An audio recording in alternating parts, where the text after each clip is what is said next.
Hello guys, and welcome back, or welcome here if you are new. My name is Amy. So in today's video, I'm going to be talking all about a book I read recently, and that is The Secret Life of Sarah Hollenbeck. This book first debuted back in 2017 by Bethany Turner, and I do believe this was her very first book.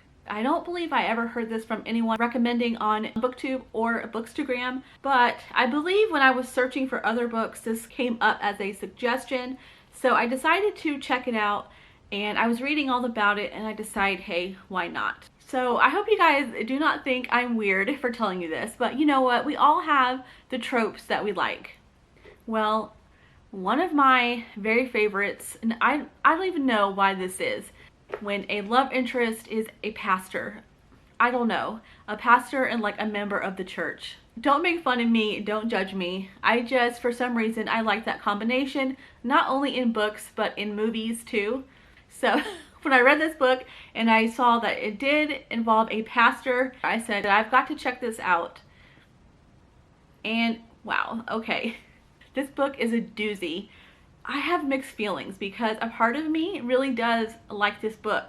Like, I'm going to keep it. I don't know. It was really hard for me to decipher exactly how I felt about it. But I think at the end of the day, if I'm honest, I really did like this book. So let's go ahead and let's just talk about it. This book is written in first person. I don't really read a lot of first person books, but this one, I enjoyed it. It had a nice flow, a nice pace to it. Secondly, this book definitely does talk a lot about sex. So there's that. Now, I know a lot of times in the Christian world, that is a topic that is taboo. And you know what? Growing up, when I was in youth group and that sort of thing, it was like, don't have sex or you're gonna go to hell. I mean, I don't know. It's just one of those topics that is always viewed in such a taboo way. And I'll just share this personal story real quick. So I went from don't do it to all of a sudden I'm married and now I can do it, but in my mind, it was kind of like a negative thing. So that was something that me and my husband had to work through. And you know what? We did. And it is a beautiful gift. But you know what? I had temptations just like all of us do. That is a real thing. Those are God-given emotions that we have. Just have to kind of keep it in check. And I think this book tries to really talk about that in the right way. So what we have here is Sarah. So she's been single for a little while now. Her and her husband are no longer together. She is single and he was wealthy. So she was pretty much like a trophy wife. So she was kind of like, well, what am I going to do now? Because, okay, time out. She basically was a part of all the social events. She was always there supporting her husband and just for all appearances making everything just look like it was perfect and peachy and everything. So she was a part of, you know, so many different groups. And so she's been trying to figure out what she's going to do, and she decides to keep one of her groups, and that is a book club. And oh, it's so funny like how she describes the people in this book club. It's hilarious. Anyways, so she ends up meeting someone there named Piper, who turns out to be her best friend. And so some things happen there, but throughout the book you will see their friendship grow and everything, which that was really fun to watch. While she's in this group, she decides that she wants to write. So she starts writing these poems that are just hideous.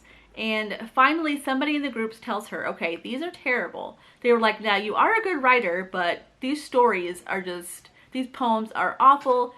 Anyway, so she decides to write a set of books. And she decides to write like scandalous, sexy books. Well, you find out later in the story how that came to be. So I don't want to spoil too much, but it was, you know, partly to do with the lack that she had in her marriage in regards to the topic of sex. So she writes these scandalous books. Well, meanwhile, her best friend Piper finds out, and she really starts talking to her and like, you know, witnessing to her about God, and then comes to salvation. Now, I'm going to stop right there and just say the way that was written was just totally awkward. It was like in one scene, she's regular Sarah, they're talking, and then in the next scene, like she's saved. The author really did not write that into detail, so that was just kind of strange. The way it just appeared, it just happened, and then you moved forward. Like, I don't know, it just did not seem believable. So she ends up getting saved, and now she is like, you know, a baby Christian trying to figure everything out. You know, when you first get saved, you're so excited, you're like on cloud 9. So Piper invites her to her church, and that is where she runs into a man. They pause. They have like a love at first sight type meeting. They can't speak. They sit down on the bench and just kind of stare at each other. Time freezes. Like, she can picture her life with this man and everything. Well, come to find out, she goes back into the service to sit with her friend, and lo and behold, this guy was the pastor, and his name is Ben. Yes, there were some parts that I was just like shaking my head and thinking, no. And then there were some other parts that did get a little steamy, but it did not cross any kind of borders. It definitely did focus a lot on the aspect that they did have an attraction, but they were trying to remain holy. They did set some ground rules for themselves, but you know what? There were some really great moments in here. There was a lot of great faith moments, and just trying to connect and just follow the leading of the Holy Spirit, trying to respect His word and do, you know, what is right, all while she's a new Christian. She's with a pastor who has all this knowledge. He's went to seminary and all this and all these things. So that was just, you know what, that was very interesting to me. So as the story unfolds, of course, different things are going to come out.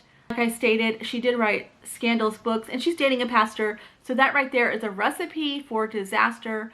So that comes uncovered. A couple other things come out, and it kind of tests their relationship. All in all, I would say this is a good book. I cannot say who I would recommend this to. It just depends on where your comfort level is talking about that specific subject. So if you guys enjoyed this video, give it a thumbs up. If you're new here, of course, I would love to have you subscribe. And until next time, take care. Bye, guys.